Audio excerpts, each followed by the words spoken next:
Shalom teman-teman, tanpa berlama-lama karena yang lama belum tentu setia. Saya Clarita Frisia Saragi akan menyampaikan materi mengenai bagaimana bersaksi dalam roh. Ya, materi ini akan diawali dengan satu pertanyaan. Bagaimana pengalaman teman-teman dalam menceritakan Yesus kepada orang lain? Ya, untuk saat ini kita belum dapat bertukar cerita tentang pengalaman teman-teman menceritakan Yesus kepada orang lain. Tapi saya akan menyampaikan pengalaman saya menceritakan Yesus kepada orang lain. Jadi ketika saya telah menerima Yesus Kristus sebagai Tuhan dan Juru Selamat saya kembali menceritakan Yesus yang telah menyelamatkan saya kepada kakak saya, kemudian juga kepada teman-teman satu kelas saya di kampus. Pengalaman ini sangat indah dan berharga bagi saya, karena saya mengalami kebahagiaan yang sangat luar biasa, dan hal itu membuat saya rindu terus untuk menceritakan kebaikan Tuhan, menceritakan bagaimana Yesus telah menyelamatkan kehidupan saya kepada banyak orang lainnya. Tapi ada banyak memang orang Kristen yang sudah percaya kepada Kristus, tapi tidak mengambil bagian untuk bersaksi tentang Kristus. Ya, hal ini ada alasannya tentunya. Ya, mengapa banyak orang Kristen belum memperkenalkan Kristus kepada orang lain? Yang pertama, karena mereka belum mengetahui bagaimana hidup yang berkemenangan, hidup yang berarti, dan hidup yang dipenuhi oleh roh. Yang kedua, mereka belum mengetahui bagaimana menceritakan tentang Yesus yang baik dan benar kepada orang lain. Ya, ketika kita sungguh-sungguh belajar Alkitab dan berdoa, bukanlah suatu hal yang cukup untuk menjadikan kita merasakan sukacita. Karena ketika kita atau sebagai orang Kristen berani menceritakan Kristus kepada orang lain, kita akan merasakan sukacita yang lebih lagi daripada Tuhan.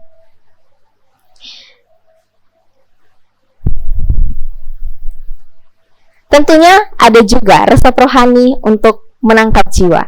Ini dapat kita lihat melalui Lukas 5.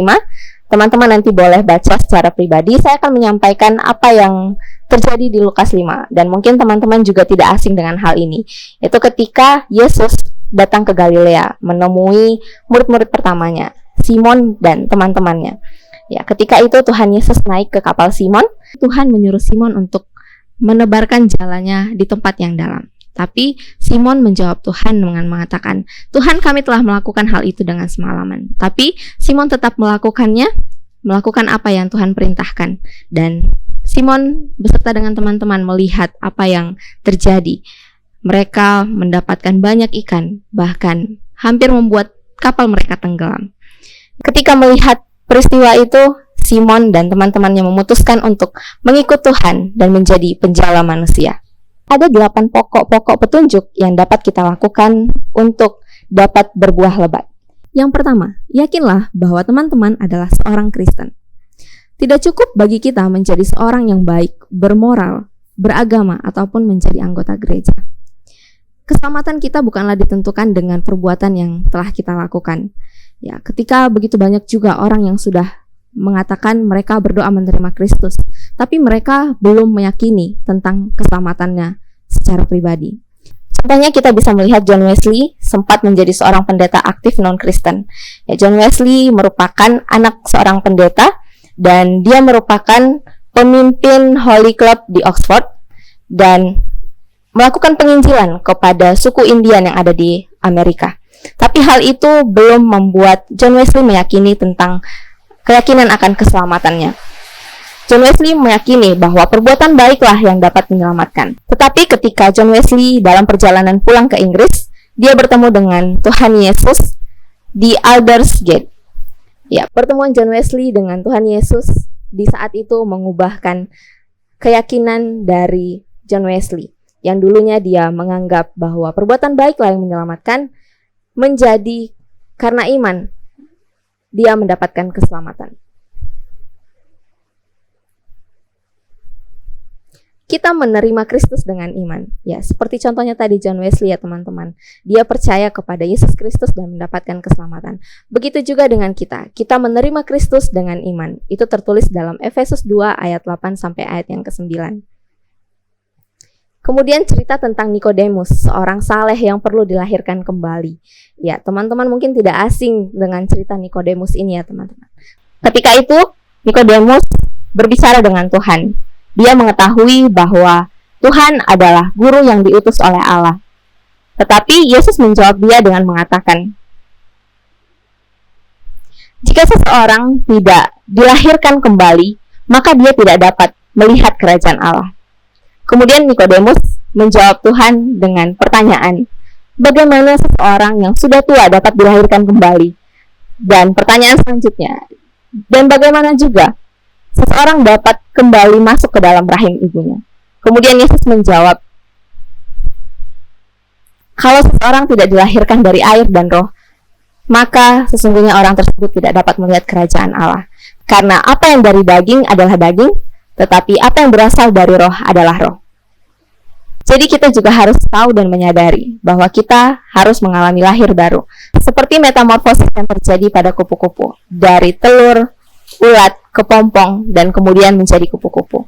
Begitu juga dengan kita, secara rohani kita akan mengalami metamorfosis yang dulunya kita tidak mengenal Allah, kemudian kita menerima Yesus Kristus dengan cara membukakan pintu hati kita, dan Yesus Kristus dengan iman, kita meyakini masuk ke dalam hati kita dan menguasai seluruh aspek kehidupan kita.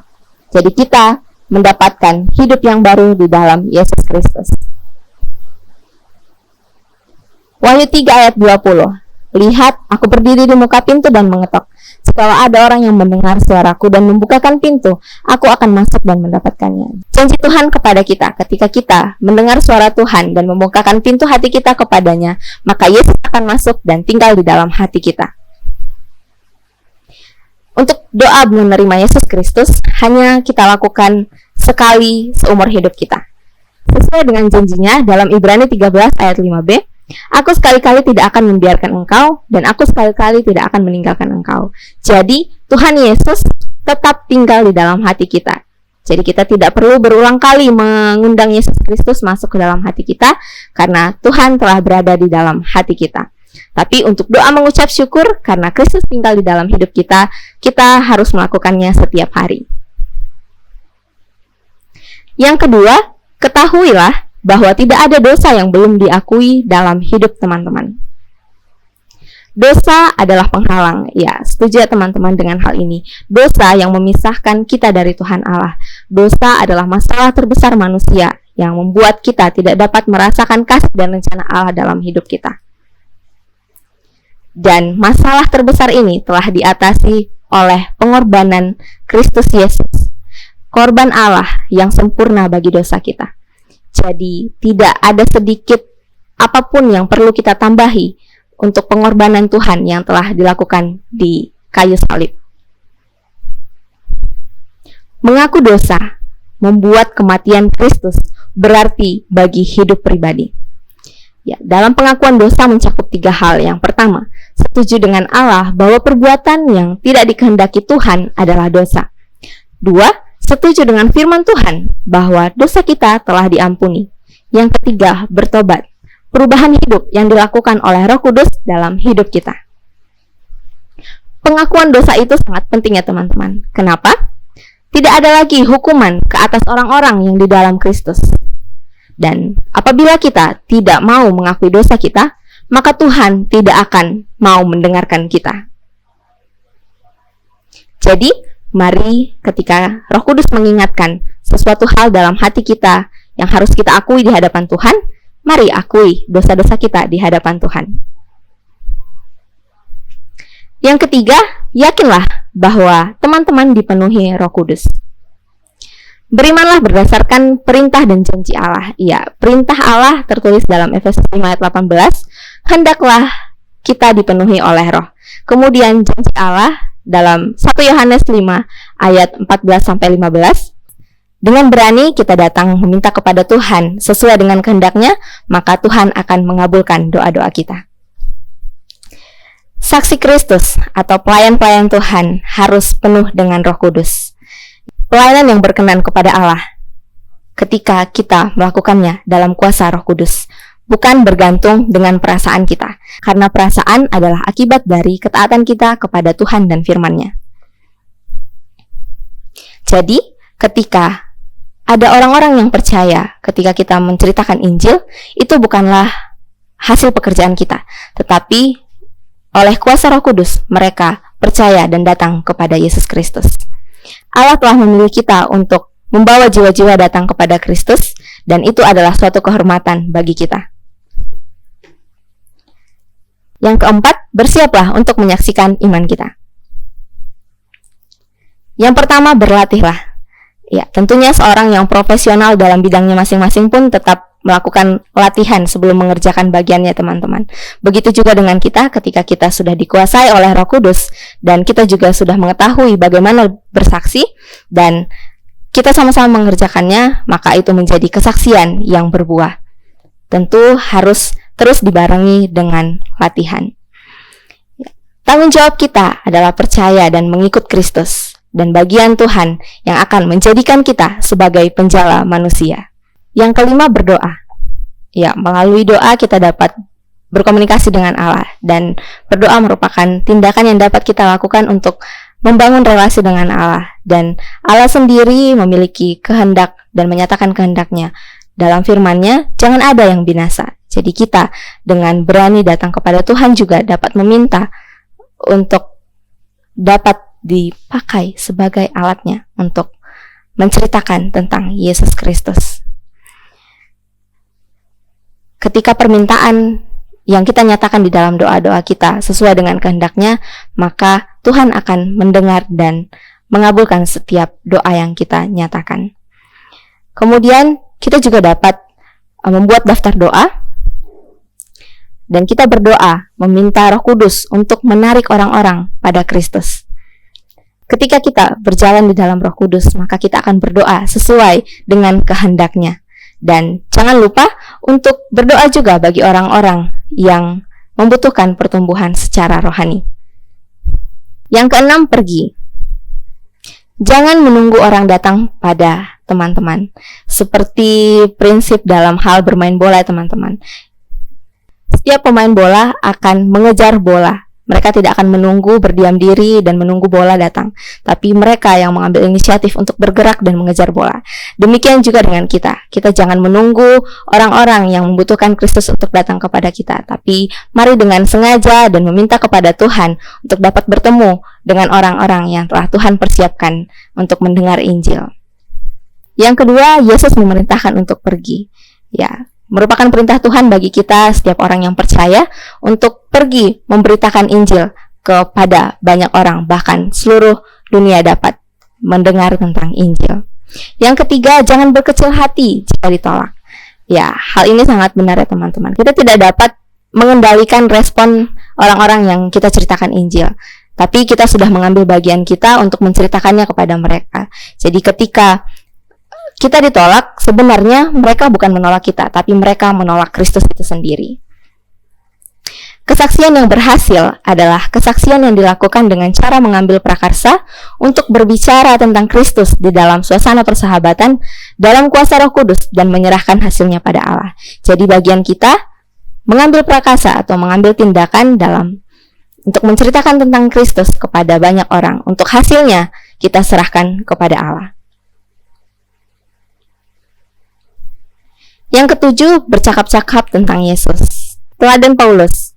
Dalam Kolose 1 ayat 28 dikatakan, Yesus yang diberitakan untuk memimpin setiap orang-orang datang kepada Kristus. Jadi kita melihat lagi apa yang telah Paulus kerjakan, bagaimana pelayanannya bersama dengan orang-orang percaya lainnya untuk menceritakan tentang Yesus kepada banyak orang.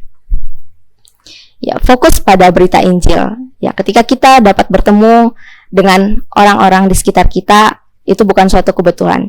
Jadi untuk itu kita mari fokus untuk tetap tujuan memberitakan Injil.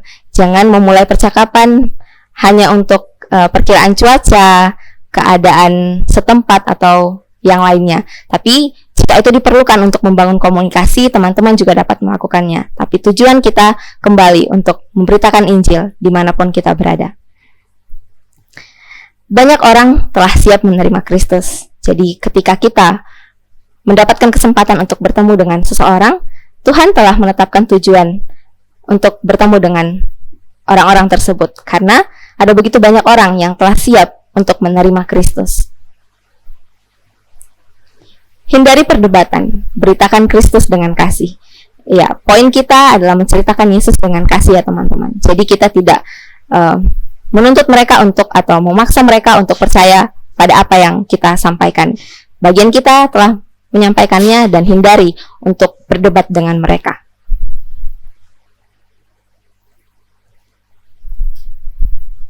Yang kedelapan, harapkan hasilnya. Salah satu kebohongan terbesar bahwa manusia tidak membutuhkan Allah. Ya, setiap orang membutuhkan Allah ya teman-teman. Karena Allah yang telah menciptakan, Allah sumber segala sesuatunya, dan kita kembali kepada Allah, pemilik hidup kita. Manusia rindu akan Tuhan, Roh Kudus membangkitkan kerinduan, dan mereka harus didekati dengan kasih.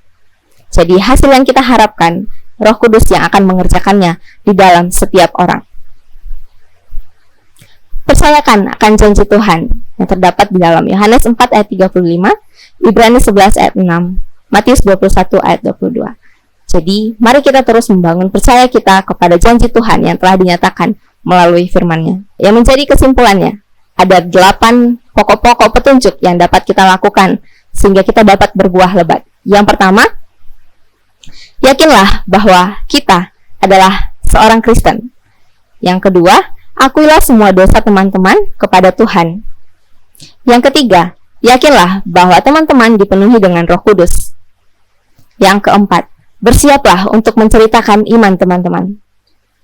Yang kelima, berdoa. Yang keenam, pergi. Dan yang ketujuh, bercakap-cakap tentang Yesus. Kedelapan, harapkan hasilnya sesuai dengan janji Tuhan. Dan ini disebut dengan kesaksian yang berbuah. Selamat menceritakan iman teman-teman kepada banyak orang, dan teruslah berlatih dalam pimpinan Roh Kudus. Terima kasih, Tuhan Yesus memberkati. Shalom.